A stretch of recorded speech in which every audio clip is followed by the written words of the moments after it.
Well, I'm very excited to be here with Rick DeJesus of AdelitasWay, currently blazing a trail through the frozen tundra of the Great Midwest on the Snow Core Tour. Rick, welcome to Psychobabble. Yeah, good to have you here. Now, me. for a guy who lives in Las Vegas, this might seem like kind of a community service punishment where you're stuck in Chicago in February. Now, you guys got to remember, we've been on the road for 7-8 years now, so I've seen it. I've seen it all. Okay. Same my first rodeo, and I'm used to the cold. Obviously, Vegas is 75. That's why I live there.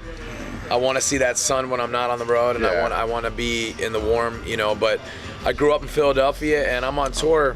I'm on tour 8-9 months out of the year sometimes. So. And you got to know that the people who come out to the show tonight are here because they live for this music. It's not like they're out tooling around looking for something to do. They're making a special trip out. Look, the bottom line is this: is like a lot of people complain that we don't come to their venues or we don't come places, but when the fans come out to a venue, when you put a show on, like when we put the show on tonight and all these fans come out, we will come back. You know what I mean? Yeah. It's when we show up to a city and that city's rock and roll scene is dead, and we won't even give up on it right away, but we'll play it again, and sometimes you got to make that decision if that city's rock scene is respecting rock and roll or respecting the music scene. You know what I mean? Like, if you have no respect for your rock scene and no respect for your music scene, and that just diminishes, none of your favorite bands are gonna come. Right. None of your bands you like are gonna come.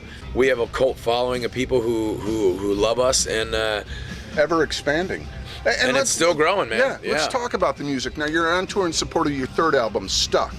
And one of the things I really like about Stuck is the diversity. It's not all balls to the wall rockers. There's some lot of melodic I'm glad that you said there. this, because not to say like your age or your audience, but when we wrote Stuck, like I had influences from my mom and dad's era, from my families, from our families, and some of the kids that we put it out to that liked Homeschool Auditorium were like, oh man, they didn't understand what we did with the record. They didn't understand that we expanded our audience out to people like my mother and my father and you, and people who can listen to Keep Me Waiting and hear the Bee Gees influence, or just hear where it sounds like the Eagles, or you know what I mean? Like, well, I think of the Rolling Stones. If you go back to these albums they did in the 70s, there's a kick-ass rocker, there's a country song, there's a ballad, there's a blues, there's diversity, and it showcases the band's strengths. Yeah. Now, in your band, are there different guys bringing different things to the table? Of course. Yeah, okay. Of course. I bring something completely different to the table than the guys, and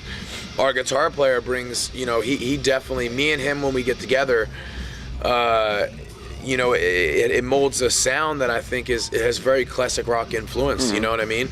And then, obviously, if you ask me, like, I'm arrogant about my band because I play with these guys every day and I appreciate them. Especially, my drummer, I've been playing with him for 8 years, you know what I mean? And I think he's one of the best drummers in the game. So anytime you put a drummer of his caliber on a track, it's going to sound better than if you were going to put a standard.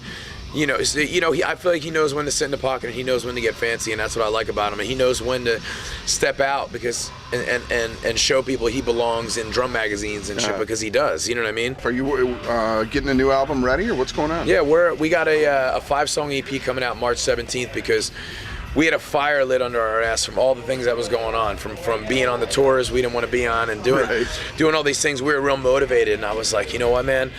When I'm motivated and when something's getting me or hitting me a certain way, I write about it, or I let it out of me in a therapeutic kind of way, man. I know that sounds, but it's the truth. It's my time to breathe and get some stuff off my chest. So we went in the studio in Groove Master in Chicago where we did our first record, and we pretty much. Honestly, a big theme for this was doing everything exactly the fucking way we wanted to, man. We knew where we wanted to record it. We knew how much money we wanted to spend. We knew exactly, we were prepared. We knew what the tones we wanted to sound like.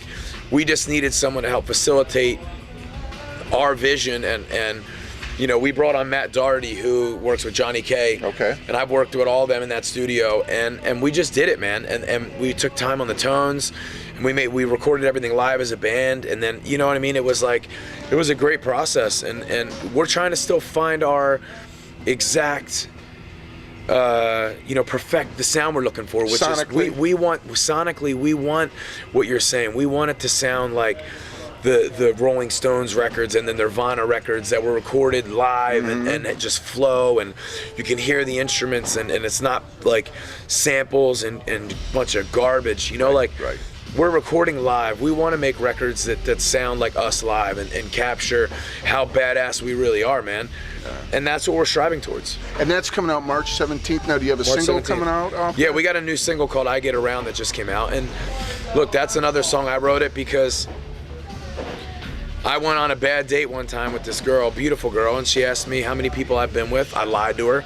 Sure, you got to. You know, because if I told her the truth, I thought maybe she won't like me as much, you know?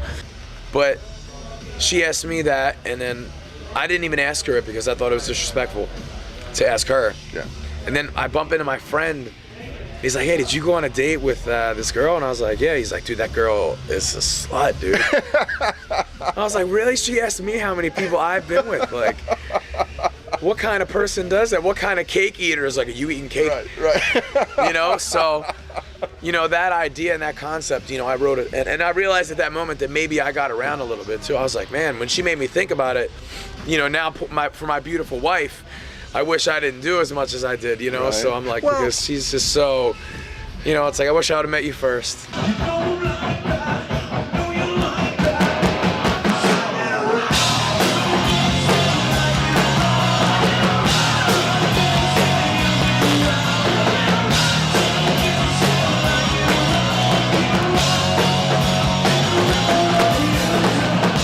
I know you're a busy man. We're looking forward to the show tonight. Anything else the fans need to know about Adelitas Way, what's coming up, or plans for the future? Yeah, we're going to headline, man. Everyone come out and check us out in the summertime when we do a headlining tour, and that's where you can really come and step it up for the bands, you know what I mean? Like, we're putting the music out to you guys. We're putting it on Spotify. We're putting it on these sites for you to listen to the records and fall in love with them. And the least people can do is fall in love with them and come out to the shows. Or even if you're curious, come out to the show, see how it sounds live, and then I guarantee between those two things, we will capture you. Absolutely. You hear the record, you come see the show, we'll get you. And the new EP, March 17th. March 17th. Adelitas Way. Thank you, brother. Thank you, Rick. Pleasure.